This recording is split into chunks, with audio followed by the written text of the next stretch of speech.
Sayap bersenjata Hamas Brigade Al-Qassam mengatakan para pejuangnya di Lebanon Selatan berada di balik penembakan kota Kiryat Shmona di Israel Utara. Dalam serangan tersebut, 4 roket mendarat di kawasan industri dan melukai 2 orang serta merusak bangunan. Dalam serangkaian kedua, Hizbullah, kelompok militan Syiah Lebanon, mengatakan pihaknya secara bersamaan menyerang 19 posisi Israel pada Kamis 2 November 2023 malam dengan eskalasi terbaru di perbatasan utara Israel.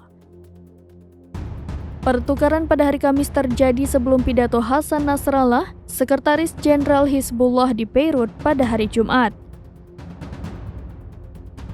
Pidato itu nantinya akan diawasi dengan ketat di Israel dan seluruh wilayah.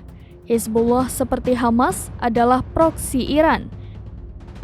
Serangan itu terjadi beberapa jam setelah Hizbullah mengatakan mereka menggunakan 2 drone yang berisi bahan peledak untuk menyerang posisi komando tentara Israel di kawasan peternakan Sheba yang disengketakan di perbatasan Lebanon Israel pada hari sebelumnya. Ini adalah pertama kalinya Hizbullah mengakui melakukan serangan terhadap pasukan Israel menggunakan drone semacam itu. Dan terjadi beberapa hari setelah Hizbullah mengatakan untuk pertama kalinya bahwa mereka menggunakan rudal permukaan ke udara terhadap drone Israel.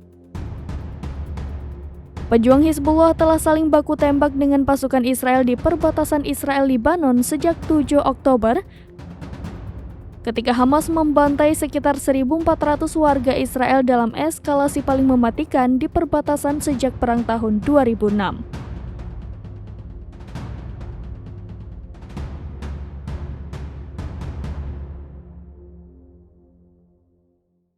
Download Tribun X sekarang, menghadirkan lokal menjadi Indonesia.